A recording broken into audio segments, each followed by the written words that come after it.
सबको मेरी तरफ से बहुत बहुत सलाम और शुक्रगुजार हैं जिसने हमें ज़िंदगी दे रखी है और वक्त देता है कि हम जीते जी उसके नाम को इज्जत और जलाल दें। आमीन। खुदा कलाम में से जो हम बातें पढ़ते और सुनते हैं, खुदा हमारे लिए जिम्मेदारी भी डालता है कि हम उसे याद रखें। बस याद कर कि तूने किस तरह तालीम पाई और उस पर कायम रहे। अगर तू जागता ना रहेगा, मैं चोर की तरह आऊँगा और तुझे पता भी नहीं लगेगा। इसलिए खुदा का शुक्र इन सारी बातों के लिए कि खुदा हमसे उस कलाम की बातों को हम पढ़ते सुनते हैं जो रोए ज़मीन के ऊपर खुदा के लोगों को खुदा ने बताई थी और खुदा के लोग इस रोए ज़मीन के ऊपर रहे थे। आज वो नहीं है, लेकिन हम हैं। आज खुदा हमारे पे निगाह रखे हुए हैं कि किस तरह हम चलते हैं, किस तरह बोलते हैं और किस तरह अपने बदरों से खुदा के नाम को इज्जत और जला देते हैं। खुदा ने अपने पीछे आने के लिए कहा था शागिर्दों को, जिसमें से एक बहुत ही मोतबर नाम पतरस का भी है, और जो उसके पीछे आता है खुदा उनसे अजर की बातें भी बोलता है। आमीन। इसलिए लिखा गया है, जो ढूंढते राह यहोवा दा दिल जिंदा हुए उन्ना दा। आमीन। तो बाइबल मुकद्दस में लूका की इंजील में से कुछ हवाला जात पढ़ेंगे। आप मेरे साथ निकालें। 22वां बाब है। वक्त आता है खुदा उनके अब मसलूबियत का, और जैसा खुदा ने बोला था कि इब्ने आदम हवाले किया जाएगा और उसे कत्ल करेंगे और तीसरे दिन मुर्दों में से जी उठेगा।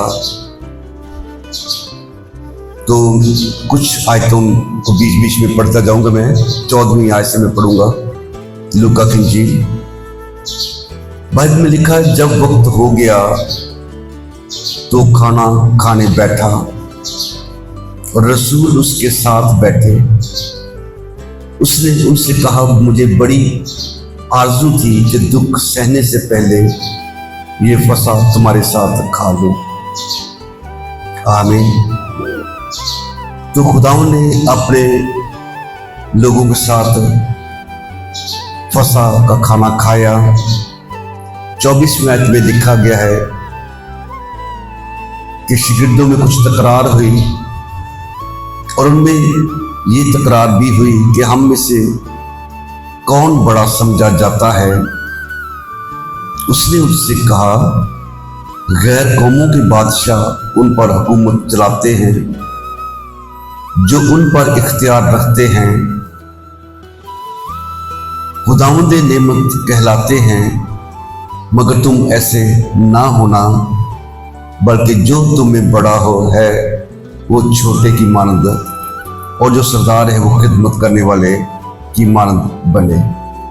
और खुदावंद ने कर दिखाया। खुदावंद ने अपने शागिर्दों के पाँव धोके इस बात का खुदावंद ने कहा कि मैंने तुम्हें नमूना दिया है, मैंने तुम्हें नमूना दिया, तुम भी ऐसे ही करना। और फिर खुदावंद फिर अप्रिशिएट करता है अपने शागिर्दों को। 22वां बाब है लूका की इंजील, उसके 28वें आयत से पढ़ूंगा। मगर तुम वो हो जो मेरी आजमाइशों में बराबर मेरे साथ रहे। खुदा हमारा उठना बैठना हर काम को जो करते हैं जानता है। तुम वो हो जो बराबर मेरी आजमाइशों में मेरे साथ रहे। आगे खुदा अजर की बातें बोलता है और जैसे मेरे बाप ने मेरे लिए एक बादशाही मुकर्रर की है, मैं भी तुम्हारे लिए मुकर्रर करता हूँ। हालेलुया। ताकि मेरी बादशाही में मेरी मेज पर खाना, मेरी मेज पर खाओ पियो, बल्कि तुम तख्तों पर बैठकर इस्राएल के 12 कबीलों का इंसाफ करो। ये बातें खुदावंद बोल रहा था अपनों के लिए जो उसके साथ साथ चले, उसके साथ साथ रहे। और लेकिन इब्लीस हमेशा नुकसान की बातें करता है, बर्बाद करने की बातें करता है। तो इसी दौरान खुदा ने बोला, शमौन शमौन, देख शैतान ने तुम लोगों को मांग लिया। खुदा देखे कौन सी बातें कर रहा है, और शैतान क्या काम करना चाहता है। और खुदावंद कहते, शमौन शमौन देख, शैतान ने तुम लोगों को मांग लिया ताकि गेहूं की तरफ फटके। तो शैतान क्यों जिंदगियों में आता, क्यों जिंदगियों में काम करना चाहता, बर्बाद करने के लिए, ताकि तुम्हें गेहूं की तरह फटके। लेकिन साथ में खुदा ने बोला, लेकिन मैंने तेरे लिए दुआ की है कि तेरा ईमान जाता ना रहे। हालेलुया। खुदा ने बोला कि आज़माइश तेरे पे आने वाली है, तुम्हारे पे आज़माइश आने वाली है। क्यों? तुम्हें गेहूं की तरह फटकना चाहता है, ताकि तेरे अंदर से ईमान का बीज निकल जाए। हमारे ईमान का ही इब्लीस मुखालिफ है, नहीं चाहता हमारी जिंदगी में ईमान रहे, क्योंकि बाइबल कहती है खुदा ने दुनिया से ऐसी मोहब्बत रखी कि उसने अपना इकलौता बेटा बख्श दिया, ताकि जो कोई उस पर ईमान लाए हलाक ना बल्कि हमेशा की जिंदगी पाए। और खुदावंद कहते हैं कि मैंने तेरे लिए दुआ की है कि तेरा ईमान जाता ना रहे। और जब तू रज्जू करे, इसका मतलब है कि बंदे किसी के ऊपर भी आजमाइश आ सकती है और किसी वक्त भी मुश्किल में इसको डाल सकता है ताकि इसका ईमान चला जाए। लेकिन खुदावंद की दुआ हमारे ईमान के पीछे मौजूद है। हालेलुया। और खुदावंद से फिर कहते हैं, और जब तू रज्जू करे तो अपने भाइयों को मजबूत करना। हालेलुया। अपने भाइयों को मजबूत करना। देखे खुदावंद की मोहब्बत पतरस के लिए कितनी है और भाइयों के लिए कितनी है। आमीन। और आगे क्या लिखा गया है, पतरस आगे से जवाब देता है, उसने उससे कहा, ऐ खुदावंद तेरे साथ मैं कैद होने बल्कि मरने को भी तैयार हूं। उसने कहा, ऐ पतरस मैं तुझसे कहता हूं कि आज मुर्ग बांग ना देगा जब तक तू 3 बार मेरा इनकार ना करे कि मुझे नहीं जानता। किस लहजे के साथ खुदा ने ये बात बोली होगी कि मेरा बंदा मेरा इनकार कर दे, जिसको मैंने आदमगीर होने के लिए बुलाया, आज ये 3 बार मेरा इनकार कर देगा। कई मर्तबा हमारे साथ भी तो ऐसा होता है ना, इनकार ही तो है। खुदा ने जिंदगी दे रखी है, खुदा के घर में लोग आने को तैयार नहीं। जहां 2 या 3 मेरे नाम पे इकट्ठे उनके मैं बीच में हो, उसको रद्द करने के लिए तैयार है। और उसके बाद फिर खुदा कलाम में से पढ़ते हैं कि खुदावंद 44 आयत में लिखा गया है, जब वो दुआ करने के लिए चले जाते हैं तो फिर वो सख्त परेशानी में मुब्तला होकर और भी दिलसोजी से दुआ करने लगा, और उसका पसीना गोया खून की बड़ी बड़ी बूंदें होकर जमीन पर टपकता था। और जब दुआ से उठकर शागिर्दों के पास आया तो उन्हें गम के मारे सोते पाया। क्यों ऐसा हो गया? क्यों इनकी नींद इन पे चढ़ के आ गई? प्यार करते थे यीशु से, और बाइबल मुकद्दस कहती है कि वो गम था उनकी जिंदगी में कि हमारा उस्ताद हमसे ले लिया जाएगा। और उनके ऊपर नींद आई और उनसे कहा, तुम सोते क्यों हो? उठकर दुआ करो ताकि आजमाइश में ना पड़ो। तो खुदावन ये सब बातें उनके साथ बोलता रहा। फिर वक्त आता है कि मसीह को पकड़ के ले जाते हैं। यहूदा इस्करियोती खुदावन का बोसा लेता है गतसमनी बाग के अंदर। तो शिगिर्द छोड़ के चले जाते हैं। पतरस पीछा करता है, चला ये भी जाता है, लेकिन इसके पीछा करता है। तो बाइबल मुकद्दस में जो 52 आयत में लिखा गया है, फिर वो उसे पकड़ कर ले चले और सरदार काहिन के घर में ले गए, और पतरस फासला पर उसके पीछे पीछे जाता था। और जब उन्होंने सहन के बीच में आग जलाई और मिलकर बैठे, तो पतरस उनके बीच में बैठ गया। एक लौंडी ने उसे आग की रोशनी में बैठा हुआ देखकर उस पर खूब निगाह की और कहा, ये भी उसके साथ था। मगर उसने ये कहकर इनकार किया कि औरत, मैं उसे नहीं जानता। थोड़ी देर के बाद कोई और उसे देखकर कहने लगा, तू भी उन्हीं में से है। पतरस ने कहा, मियाँ मैं नहीं हूँ। कोई घंटे भर के बाद एक और शख्स यकीनी तौर से कहने लगा कि यह आदमी बेशक उसके साथ था, क्योंकि गलीली है। पतरस ने कहा, मियाँ मैं नहीं जानता, तू क्या कहता है? वो कह ही रहा था। ये तीसरी मर्तबा था खुदावन का यानी कि पतरस का इनकार। वो कह ही रहा था कि उसी दम मुर्ग ने बांग दी, और खुदावन ने फिर कर पतरस की तरफ देखा, और पतरस को खुदावन की वो बात याद आई जो उससे कही थी कि आज मुर्ग के बांग देने से पहले तू 3 बार मेरा इनकार करेगा। पतरस को पता लग गया, मसीह ने तो पहले ही कह दिया था मेरे बारे में। और उसके बाद फिर बाइबल में लिखा गया है, पतरस जार जार रोया। कभी हम भी कोई गलती करके जार जार रोते हैं। हमारे से भी तो गलतियां होती है ना।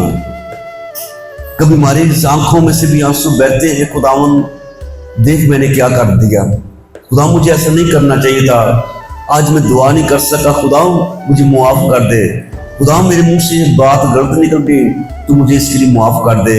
और बाइबल कहती है कि और वो बाहर जाकर जार जार रोया। कितना रोया होगा, मैं क्यों खुदा उनका इनकार कर बैठा, क्यों मेरी जिंदगी में ऐसी बातें आ गई।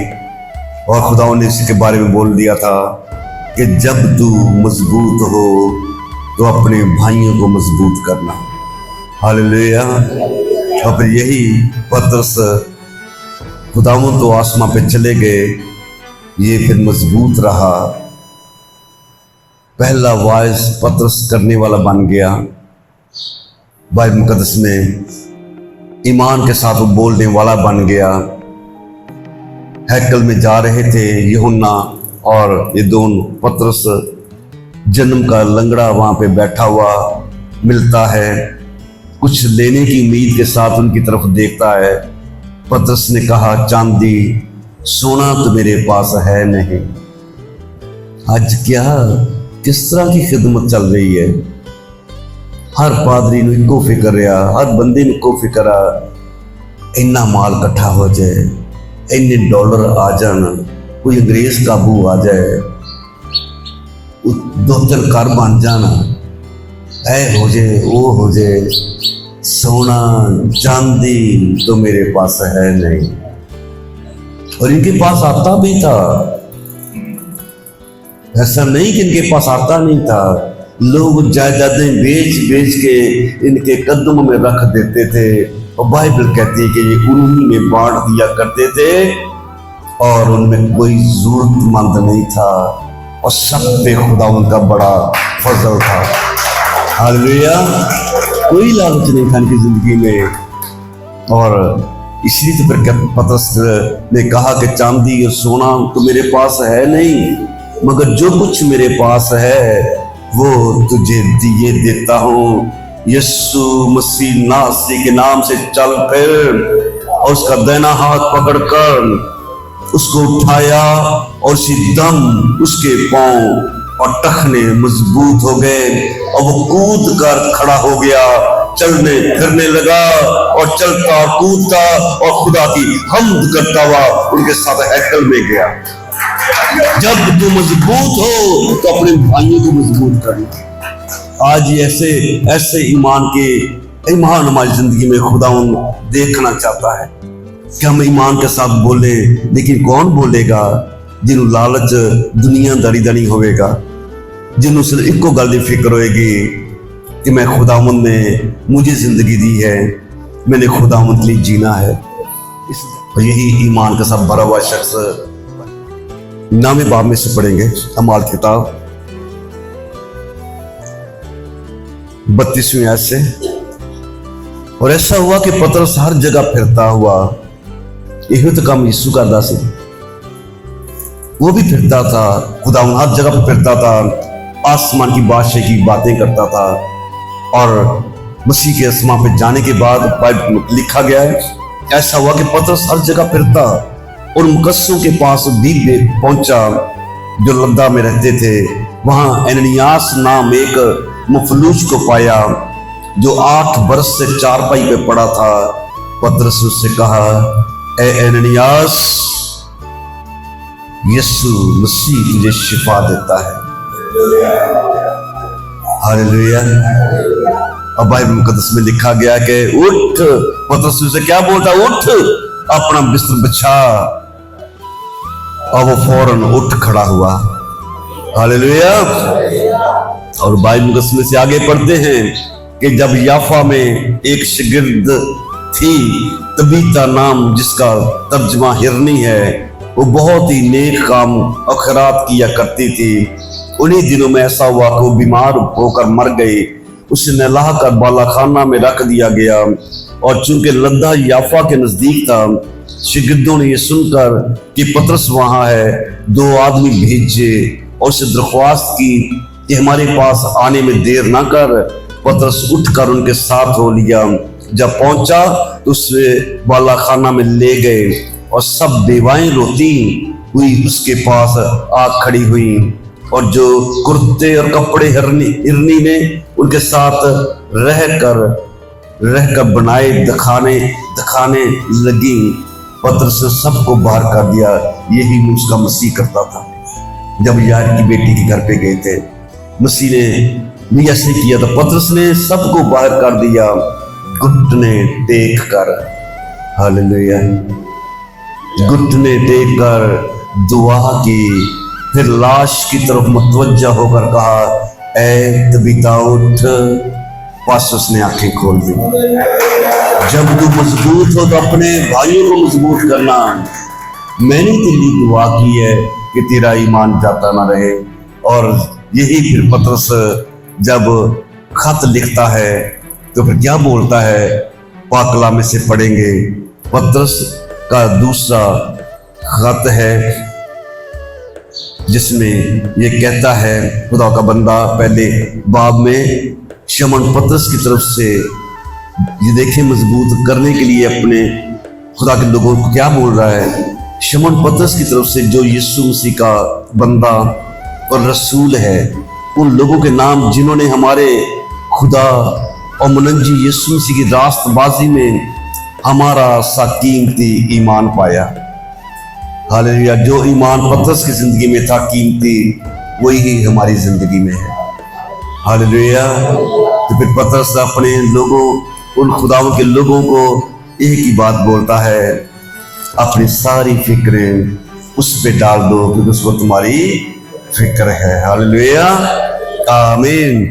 और यही बंदा खुदा उनका फिर खुदा की मुनादी करता, खिदमत करता, खुदा में शहीद हो गया। हालेलुया। तो आइए अपने खुदा के जुर्म में शुक्रगुजारी करेंगे। हम किस तरह जी रहे हैं, हमारा जीना कैसा है, बोलना कैसा, किस तरह आज हमारी जिंदगी पे खुदा निगाह रखे हुए हैं। आज़माइशें हमारी जिंदगी में भी आती हैं, आ सकती हैं, लेकिन उस आज़माइशों से निकालने वाला भी हमारा खुदावंद हमारे साथ है। मैं अब्दुलबाद तुम्हारे साथ रहूंगा। मेरी तेरी दुआ की है कि तेरा ईमान न जाता रहे। और फिर कहता है हमारे जैसा कीमती ईमान तुमने भी पाया है। तो खुदावंद हर जिंदगी में काम करना चाहता है। खुदावंद का शुक्र करें। जैसे जैसे बोलता था खुदा उसके लिए वैसा वैसा कर दिखाता था। तबीता जिंदा हो गई। और भी बहुत से मौजूदात खुदा के बंदा के जरिए से हुए। आज खुदा ने हमें जिंदगी में कर रखा है ताकि हम ईमान में जिए, उस खुदाओं पर ईमान करते जिए जिसने हमारी खातिर दुख उठाया। तुम जो बराबर मेरी आज़माइश में मेरे साथ रहे हो, जिस बाप ने मेरे लिए बादशाह मुकर्रर की, मैं भी तुम्हारे लिए मुकर्रर करता हूँ। ज़ात जो है गलती होगी पतरस से। कहाँ कहाँ हमारी जिंदगी में भी गलतियां हैं। कितना हम रोते हैं, कितना पछताते हैं, कितना खुदा से माफी मांगते हैं, कितना मजबूत होने के लिए खुदा से फरियाद करते हैं। इसने कब दिखाया। आए खुदा को सजदा करते हुए सारे जितने भी ये दुआ कर देंगे।